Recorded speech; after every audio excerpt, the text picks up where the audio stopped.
उस पर रशिया का झंडा लगा हुआ था। साथ ही में सभी बच्चे कोई रशियन गीत भी गा रहे थे। तभी सामने से अमेरिकी सैनिकों की गाड़ी आती दिखाई देती है। सोई के बाबा जल्दी से रशिया के झंडे को छुपा देते हैं। वो अपनी और अपने बच्चों की जान बचाने के लिए दल बदलता रहता था। लेकिन सबसे बड़ी गड़बड़ तो तब हो जाती है जब उनमें से एक अमेरिकी सैनिक ने उनसे ये पूछ लिया कि तुम लोग कौन सा गीत गा रहे थे। सोई तुरंत उस रशियन गीत को गा देती है जो वो पहले गा रही थी। इससे अमेरिकन को बात समझने में देर नहीं लगती और वो सबको बंदी बनाकर उस गांव में ले जाते हैं जहाँ के लोगों को रशियंस ने मारा था। यहाँ सोई के बाबा को पीट पीट कर मार दिया जाता है। बच्चों को रोता देख थोड़ी दूर खड़े हान को अपना बचपन याद आ जाता है जब उनके शहर पर कोरियन सेना ने धावा बोल दिया था। वो उनके सामने गिड़गिड़ाता रहता है कि वो उनके लिए कुछ भी करेगा, वो सेना में भर्ती हो जाएगा, बस उसकी बहन को छोड़ दो। वो बहुत छोटी थी। उस रात वो दोनों जैसे तैसे एक कुएं में छुप गए थे। बड़ी मुश्किल से वो अपना गुजारा कर रहे थे मगर तभी उन पर अंधाधुंध फायरिंग कर दी जाती है जिसमें सब मारे जाते हैं। बस बचता है तो सिर्फ हान। डोंग्यू और सोई दोनों अपने पिता की डेड बॉडी को लाद कर ले जा रहे होते हैं। उस रात दोनों ने अपना समय एक जंगल में बताया। उनके पिता ने उनसे कहा था कि चाहे कुछ भी हो जाए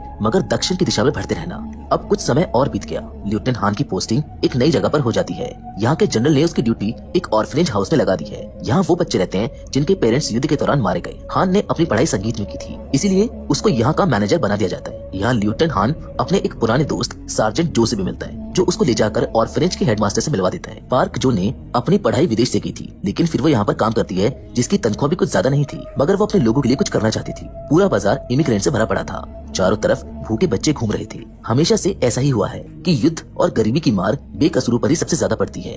तभी एक बच्चा पार्क जो का बैग लेकर भाग जाता है। हान की नजर एक वक्त को उसी बच्चे पर रुक गई। वो बच्चा कोई और नहीं बल्कि डोंग्यू ही था। हालत ऐसी हो चुकी थी कि बच्चे अब चोरी करने को मजबूर हो गए थे। उनका पीछा करते हुए हान और उसके साथी एक बस्ती जा पहुंचते हैं जहां डोंग्यू जैसे और भी कई बच्चे थे। ये सभी बच्चे ली के लिए काम किया करते थे। ली दरअसल एक एक्स आर्मी पर्सनल है जो एक हादसे में अपाहिज हो गया था, इसीलिए यहाँ के जनरल ने उसे बच्चों को संभालने का काम सौंप दिया था। मगर इन सब में उसकी पहचान जापानीज माफिया से हो गई जिस वजह से उसकी हरकतें हद से ज्यादा बढ़ चुकी थी। ये हो चुका है कि अब जनरल भी उसका कुछ नहीं बिगाड़ सकता। ली सभी बच्चों से चोरी करवाता है, भीख मंगवाता है जिसके बदले में वो उनको रहने के लिए छत और खाने को खाना देता है। ऐसा ना करने पर ली बच्चों पर काफी जुल्म भी करता था। ली हान और बाकी लोगों को देखकर घबरा जाता है, इसलिए बच्चों को चोरी के लिए सजा देने का नाटक करने लगता है। बीच बचाव करते हुए पार्क जो बच्चों से कहती है कि ऑर्फनेज के दरवाजे हमेशा उनके लिए खुले हैं। ये बात ली को पसंद नहीं आई।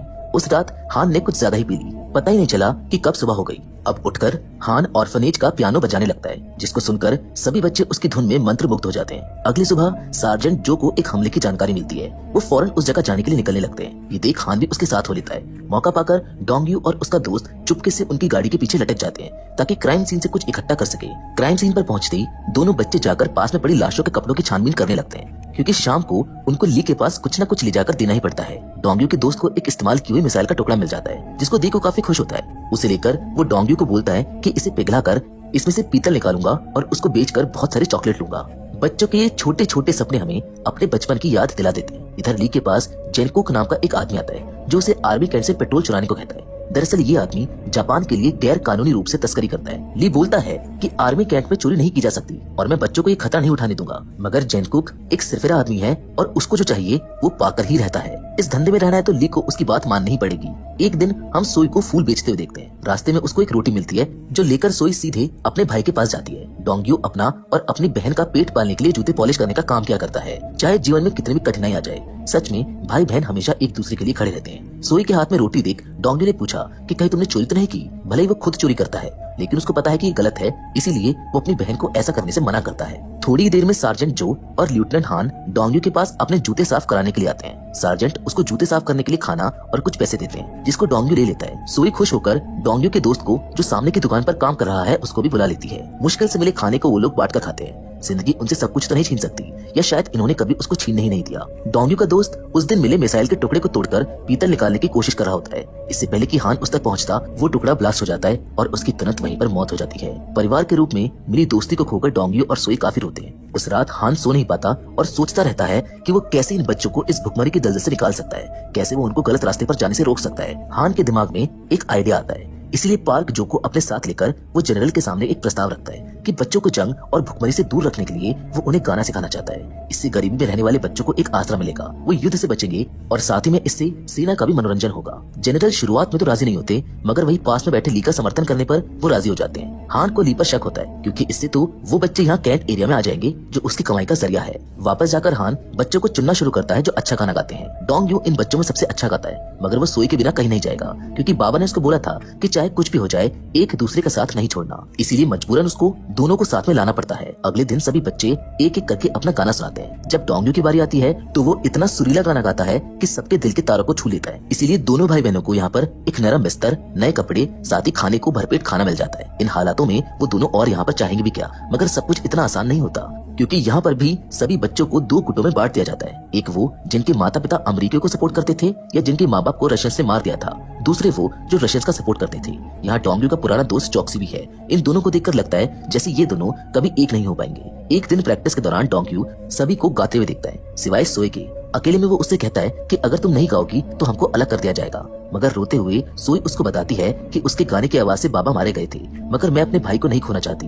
डोंग यू अपनी नासमझ बहन को समझा नहीं पाता कि बाबा की मौत उसकी वजह से नहीं हुई थी। उस रात ली बाउंड्रीज के पास आकर डोंग यू को एक पाइप पकड़ा देता है। डोंग यू को ये समझने में बिल्कुल भी देर नहीं लगती कि आखिर उसने उसको यहाँ पर क्यों आने दिया। साथ ही में ली उसको धमकाता भी है कि अगर उसने इसके बारे में किसी को भी बताया तो वो सोई को ले जाकर किसी को बेच देगा। इस तरह वो रोज रात को आर्मी कैंट एरिया से पेट्रोल की चोरी करने लग गया था। एक दिन जनरल हान से कहता है कि तुम काफी दिनों से बच्चों को गाना सिखा रही हो, चलो अब एक कार्यक्रम रखा जाए। बच्चे अभी पूरी तरह से तैयार नहीं होते, मगर हान के पास और कोई चारा भी नहीं था, इसलिए वो मान जाता है। इधर मौका पाकर ली जनरल से बच्चों को एक दिन के लिए छुट्टी पर ले जाने की परमिशन ले लेता है। दरअसल वो इनको यहाँ पर इसलिए लाया है ताकि वो उनसे काम करवा सके। एक्चुअली में आज जेनकुक आने वाला है। जेनकुक के आते ही बच्चे उसकी गाड़ी साफ करने लगते हैं। ली के यहाँ पर आए जेनकुक की नजर मासूम सोई पर पड़ जाती है। वो उसको अपने पास बुलाकर चॉकलेट देने के बहाने उसे गलत तरीके से टच करने लगता है। बिना माँ बाप के बच्चे कैसे शोषण का शिकार बनते हैं ये देखकर दिल भारी हो जाता है। खैर ये देख डोंग यू आकर सोई को वहाँ से ले जाता है। रात को चौकसी कुछ बच्चों के साथ डोंग यू को तेल चुराते हुए पकड़ लेते हैं। सभी लोग मिलकर उसको खूब मारते हैं और सुबह आकर ये बात हान को भी बता देते हैं। हान डोंग यू को कुछ बोलने के बजाय सीधा ली के पास जाता है, साथ ही उसे बच्चों से दूर रहने को कहता है। शुरुआत में तो ली उसको महंगी चीजों का लालच देकर मुंह बंद रखने को कहता है, मगर उसके इनकार करने पर वो उसको धमकी देता है कि वो उसका कुछ नहीं बिगाड़ सकता और अगर मेरे रास्ते में आए तो मार दी जाओगे। लेकिन हान इन धमकियों से नहीं डरता। ली को बच्चों से दूर रहने की धमकी देकर वो वहाँ से चला जाता है। बहुत जल्द वो दिन नजदीक आने वाला है जिस दिन सभी बच्चों को गाने की प्रस्तुति देनी है। चॉक्सी और डोंग यू साथ होकर भी साथ नहीं थी, जिस वजह से ये ग्रुप कुछ खास परफॉर्म नहीं कर पा रहा था। इसीलिए इन दोनों के बीच का मतभेद मिटाना जरूरी था। इसी मतभेद को खत्म करने के लिए हान दोनों को आगे बुलाता है और कहता है कि चलो आज तुम दोनों के झगड़े का अंत किया जाए। देखते हैं कि क्या तुम्हारे लड़ने से तुम्हारे खोए हुए लोग वापस आ जाएंगे, क्या इसके बाद तुम्हारी तकलीफ खत्म हो जाएगी। दोनों बच्चे खामोश खड़े रहते हैं। फिर हान कहता है कि अच्छा ठीक है, तो चलो संगीत के रूप में लड़ते हैं। और इतना कहते ही वो दोनों को एक ही गाना अलग अलग स्केल पर गाने को दे देता है। दोनों बच्चे अपनी बताई स्केल के अनुसार गाना शुरू करते हैं। बावजूद इसके कि दोनों की गाने की स्केल अलग थी, फिर भी ये संगीत सुनने में कानों को इतना अच्छा लगता है कि सुनने वाले की तबीयत हरी हो जाती है। वो दोनों खुद भी बहुत हैरान होते हैं कि हम दोनों अलग अलग स्केल पर गा रहे हैं, फिर भी इसमें सुर और ताल एकदम सही बैठ रही है। तभी हान उन सभी बच्चों से कहता है कि लड़ो, लेकिन एक दूसरे को मारने के लिए नहीं, बल्कि इस जगह को और बेहतर बनाने के लिए लड़ो। हमारे माँ बाप भाई बहन ने क्या रास्ता चुना, इसमें हमारा कोई हाथ नहीं था, लेकिन आज उनकी बातों को लेकर हमारे लड़ने से कुछ नहीं बदलेगा।